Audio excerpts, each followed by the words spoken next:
খবরের আয়নায় আকাশবাণী সংবাদ বিভাগের এই সাপ্তাহিক অনুষ্ঠান আপনাদের সামনে উপস্থাপন করবে এমন অনেক কিছু যেগুলো দৈনন্দিন খবরের ভিড়ের মধ্যেও বিশেষ উল্লেখের দাবি রাখে।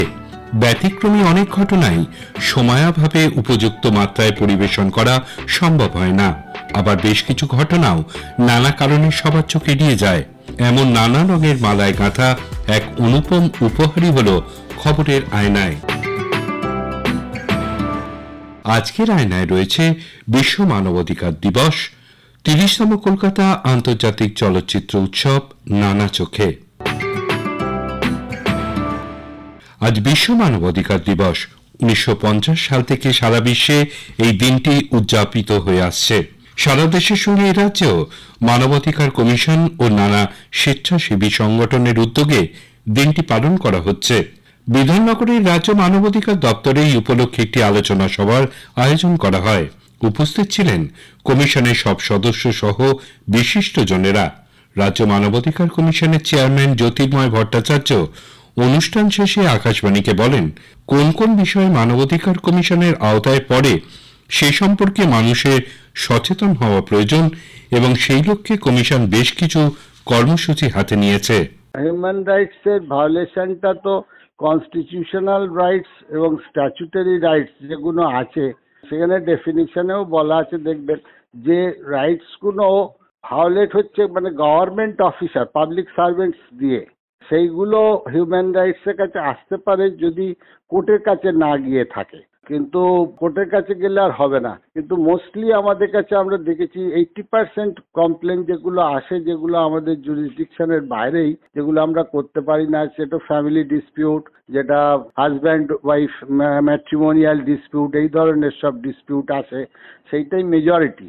আমার তো মনে হয় একটু অ্যাওয়ারনেসটা আমাদের মনে হচ্ছে বেশি করে প্রচার করার দরকার, কারণ অ্যাওয়ারনেসটা মানুষের বাড়লে এই ধরনের যেগুলো আসার কথা নয়, ওই কমপ্লেনগুলো যদি না আসে আমাদের কাছে, তাহলে যে কমপ্লেনগুলো দরকার আমাদের ডিল করা একটু বেশি সময় পাবো আমরা। আর একটা উল্লেখযোগ্য ওয়েস্ট বেঙ্গল হিউম্যান রাইটসে আমাদের এখন কিন্তু ফুল স্ট্রেংথ কাজ করছে। তথ্য সম্প্রচার মন্ত্রকের অধীন সেন্ট্রাল ব্যুরো অফ কমিউনিকেশনের উদ্যোগে পূর্ব মেদিনীপুরের শ্যামসুন্দর পাটনা মহাবিদ্যালয়ে বিশ্ব মানবাধিকার দিবসের অনুষ্ঠানে ইতিহাস বিভাগের প্রধান অধ্যাপক তন্ময় রায় বলেন, দৈনন্দিন জীবনে বেঁচে থাকার জন্য যে অধিকারগুলো প্রয়োজন তাই মানবাধিকার।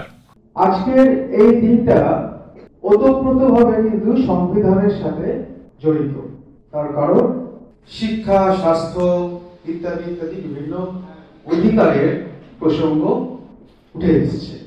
তো এই যে অধিকার, এই অধিকারের বিষয়টা কিন্তু মানবাধিকারের সাথে যুক্ত।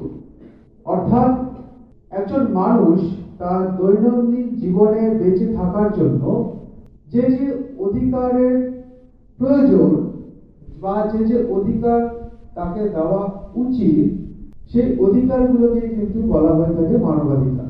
এবং এই মানবাধিকার স্বীকৃতি পায় সংবিধানের দ্বারা। অর্থাৎ যে যে অধিকার মানুষকে তার আইন সিদ্ধ সুযোগ সুবিধাগুলি দেয়। মানবাধিকার নিয়ে উল্লেখযোগ্য কাজ করার জন্য প্রতি বছর দেশের বিশিষ্ট কিছু মানুষকে পুরস্কৃত করে নিউ দিল্লির Indian institute of human rights প্রতিষ্ঠান।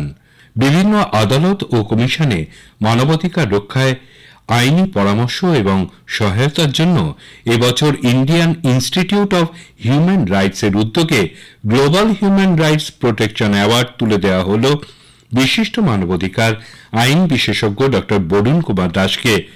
পুরস্কার পাওয়ার পর তিনি বলেন, মানবাধিকার রক্ষায় তিনি দীর্ঘদিন ধরে কাজ করে চলেছেন। এই পুরস্কার সেই কাজেরই স্বীকৃতি। আজকে মানবাধিকার বিষয়ে প্রকৃত শিক্ষা বিভিন্ন জায়গায়, যে ইনস্টিটিউশন, কলেজ, অর্গানাইজেশন, এনজিও এবং সর্বব্যাপী সমস্ত জায়গায় আজকে দ্বিতীয় বিশ্বযুদ্ধের পরই এটা আজকে আলোচিত বিষয়। এবং এই পুরস্কার সত্যি কথা আমাকে গর্বিত করেছে যে আমি একজন কলকাতার পশ্চিমবঙ্গের আমি নাগরিক। সুতরাং আজকে দীর্ঘদিনের প্রচেষ্টা, আমি সমগ্র পশ্চিমবাসীকে আমি প্রণাম জানাই আন্তরিকতার সাথে, কারণ তাদের আশীর্বাদ ছাড়া আমি পেতাম না। পরবর্তী দিনে আরও যাতে এই মানবাধিকার বিষয়ে কাজ করতে পারি, এটা আমাকে উৎসাহ দান করবে। সমস্ত ভারতবাসীকে আমার সশ্রদ্ধ প্রণাম।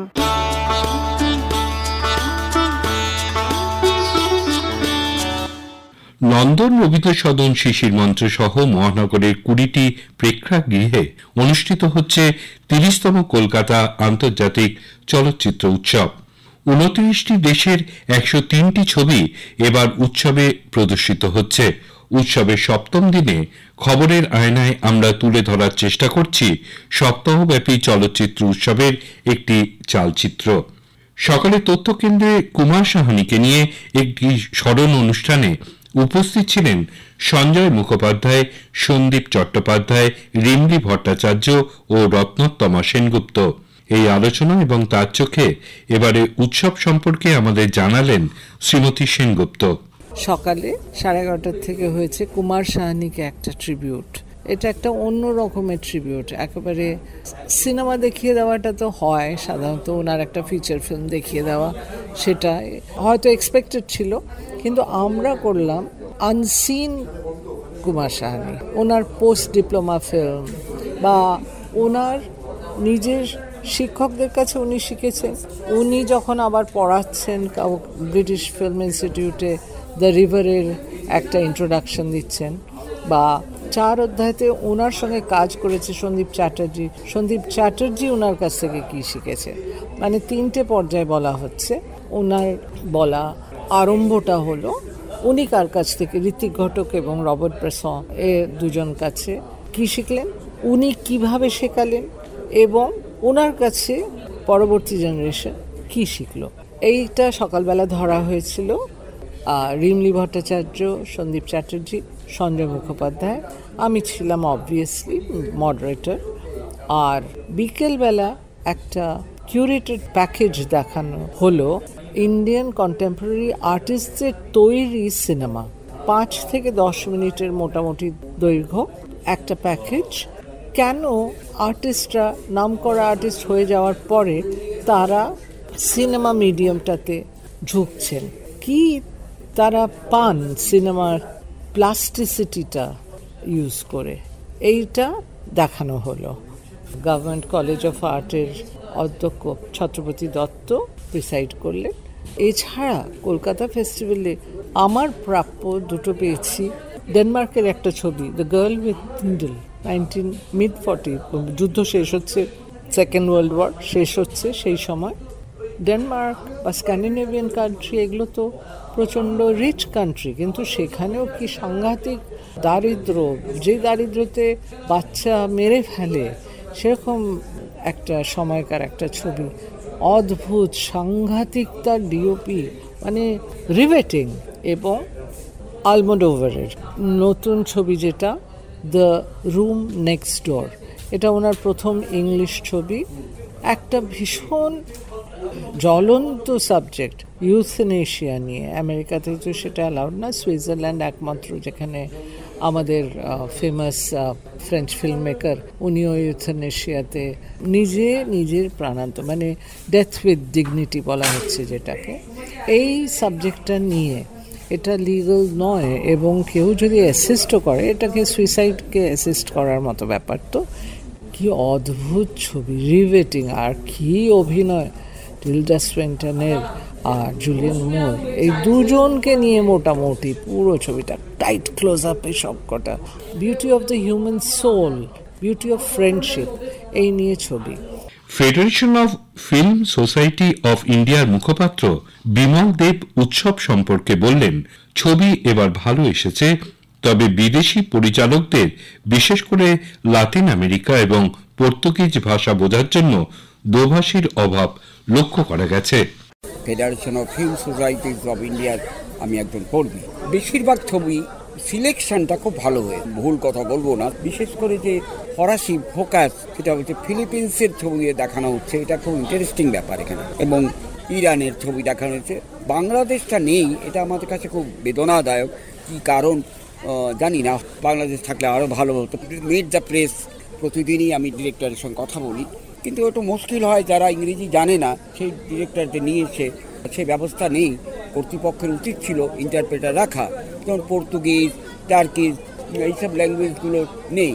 যেটা আছে ফরাসি ভাষার আছে, সে অনেকেই জানে কলকাতা শহরে, চাইনিজ ভাষা আছে, কিন্তু আমরা যে কথা বলছি সেটা বুঝতেই পারছেন না, ধরে নিচ্ছেন বুদ্ধিমান লোক বলে। তুমি যে ইন্টারপ্রেটার, অনেক বাঙালি ইন্ডিয়ান এখানে কলকাতায় আছে, যোগাযোগ করা উচিত ছিল আমার মনে হয়। যেটা সমস্যা এখানে আছে সেটা হচ্ছে টাইমিংয়ের সমস্যা আছে।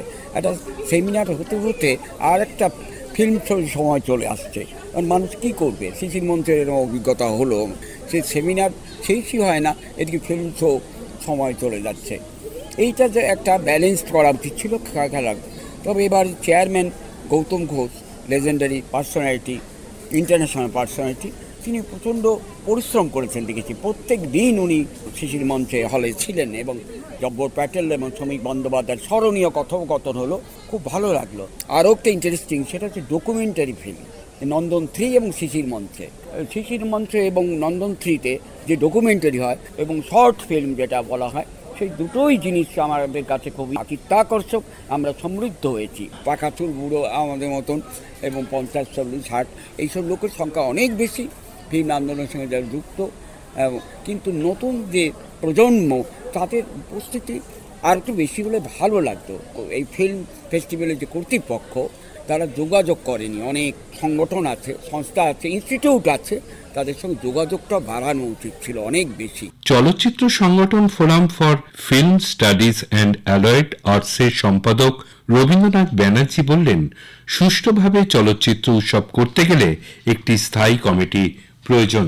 জব্বর প্যাটেল এবং শ্রমিক বন্দ্যোপাধ্যায়তে, জব্বর প্যাটেলের মূলত উনি একজন ফিজিশিয়ান, তা সত্ত্বেও তারপরে উনি ছবিতে এসেছেন এবং কীভাবে নিজেকে তৈরি করেছেন, এবং তার পেছনে সত্যজিৎ রায়, মৃণাল সেন এবং ঋত্বিক ঘটকের অবদান ভীষণভাবে উনি বারবার করে উল্লেখ করেছেন। এবং বাংলা সিনেমা উনি একজন বিশেষ ভক্ত এবং বাংলা সিনেমা প্রচুর উনি চর্চা করেন এবং তার সাথে কথোপকথনই ছিলেন শ্রমিক বন্দ্যোপাধ্যায়। খুবই মনোগ্রাহী আলোচনা আমরা এটাকে পেয়েছি।